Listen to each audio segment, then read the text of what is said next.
Écoutez-moi bien, l'heure est grave. Le cinéma va mal et nous nous devons de réagir. C'est pourquoi, dorénavant, je déclare que le téléchargement ne sera plus illégal. Le cinéma coûtera 1 € la place et les Blu-ray seront obtenus sur simple demande, même celui d'Ala 2. L'article 13, je me le mets où je pense et surtout, j'augmente de 500 000 abonnés la chaîne du gardien du cinéma. C'est tout pour moi, bisous. Bah là, j'ai plus rien à dire là. Là, je crois que je peux enlever mon gilet jaune. Salut à tous, bienvenue dans Zoom.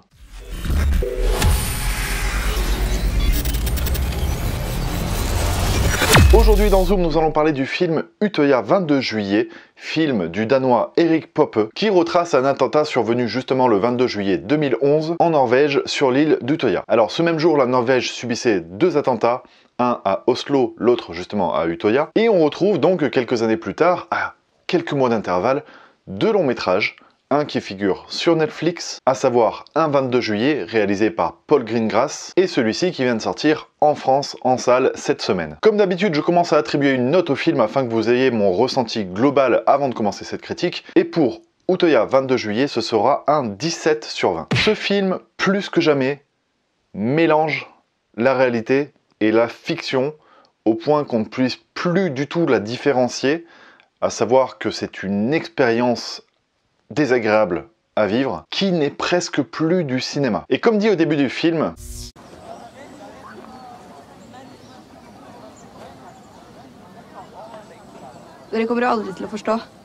et oui, à défaut de comprendre, car on ne peut pas comprendre l'inimaginable, eh bien, le film, à défaut de nous le faire comprendre, va nous permettre de le vivre. Au passage, toute petite parenthèse pour apporter mon soutien aux familles des victimes des attentats de Strasbourg, tout récent là, et c'est assez particulier d'ailleurs de voir ce genre de film sur des attentats dans ce contexte-là, puisqu'on se retrouve enfermé et pris en tant qu'otage également.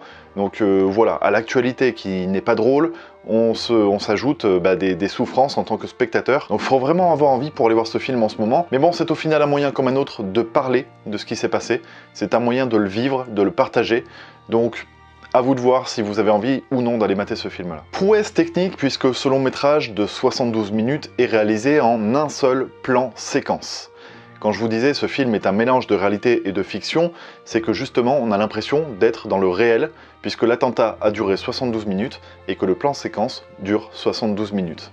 C'est-à-dire que la caméra à un moment donné s'allume et ce qu'on appelle un plan séquence, c'est qu'il n'y a pas de coupe. C'est-à-dire que vous allez suivre la caméra du début à la fin jusqu'à ce qu'on coupe la caméra. Il n'y aura pas de montage. C'est ce qui fait que forcément on est pris à partie, on est acteur du film puisque cette caméra, ça va être ni plus ni moins que nos yeux, clairement. Alors c'est un sacré tour de force de réaliser un plan séquence de 72 minutes sans qu'il y ait d'erreurs, sans qu'il y ait de bugs, sans qu'il y ait de mauvais jeux d'acteurs ou quoi que ce soit.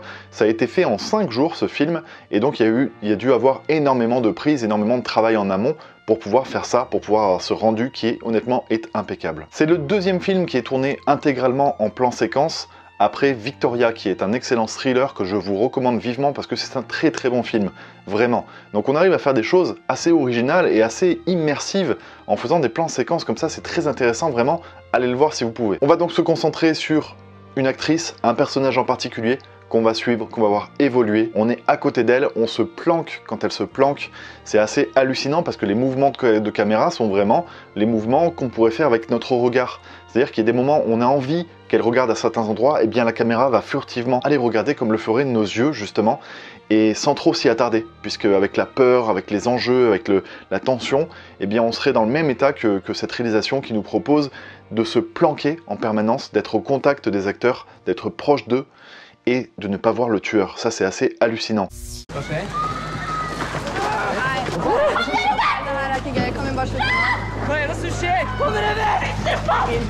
On se retrouve sur cette île dans un espèce de huis clos, même si c'est en pleine nature, avec un tireur qui tire des balles toutes les 2 secondes.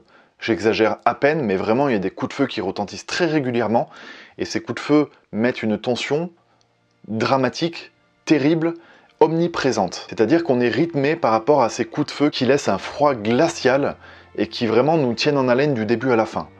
On va pas voir le tueur, ou alors très furtivement, et vraiment on se repère au son. C'est-à-dire que quand les bruits de coups de feu sont vraiment forts et intenses, on sait qu'il est pas loin.